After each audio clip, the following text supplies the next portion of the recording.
This lesson is on segments and their measures.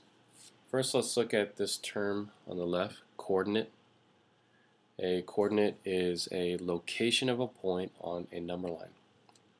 So in this example right here, the name of the points would be A and B, and the coordinates or the locations of these points would be 2 and 7. So 2 and 7 are coordinates of the points, A and B are the names of the points. Let's look at distance. Distance is defined as the length between 2 points. We could use this formula right here. x1 represents one of the coordinates and x2 represents the other coordinate. So in this case, I would say that the distance would be the absolute value of 2 minus 7. 2 minus 7 is negative 5. And if you remember, absolute value means that it turns whatever number is on the inside into a positive number. So this means that the distance or the length between 2 and 7 is 5. And you can kind of see that already. Segment addition postulate says that if B, here's point B, lies between A and C, then this equation is a true statement. So it says that AB plus BC is the same as the length of AC. And visually you can see how that's true. Let's do an example. If I were to say that this was, say, negative 1, and let's say this was 2, and this was, say, negative 5. Now, when this says AB plus BC equals AC, these are all represented by, these all mean distance. So this is the distance from A to B. So to find the distance of AB, we would do like we did above.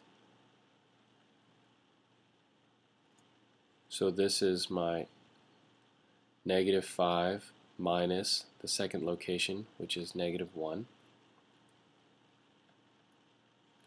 I would calculate this. Two negative signs next to each other becomes plus.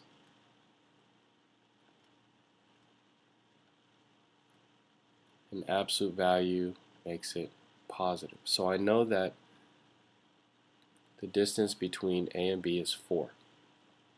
I'm going to do the same thing for BC. Absolute value, negative 1 minus 2. This becomes absolute value of negative 3, which is 3.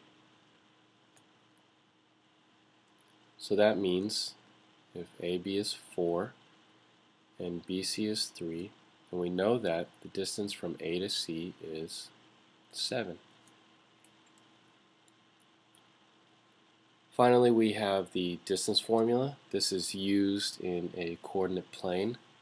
Now I know it looks kind of intimidating at first, but note that the equation that we used above for distance looks very similar to these pieces right here. Okay, so they're derived from that. So here are the coordinates of these 2 points. x1 and y1 is one of the coordinates, so I would say that this point over here, and it doesn't matter which one you assign, I would call this one x1 and y1, and I can call this one x2, y2. Okay, so when we're calculating this, what I like to do is I like to write this out first.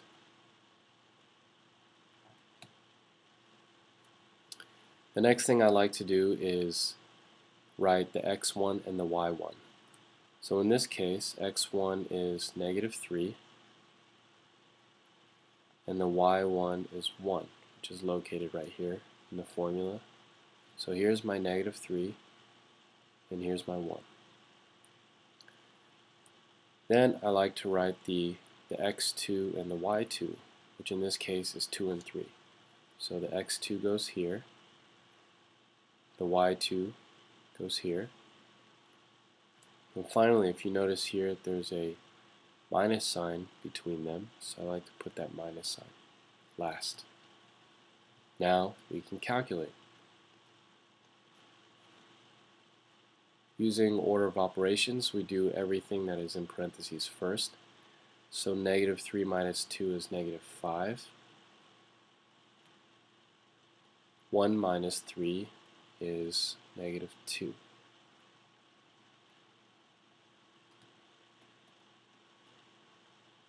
Next we would square the numbers. This would become 25. This would become 4. Add them together, we get square root of 29. I cannot simplify this anymore, so the answer would be square root of 29.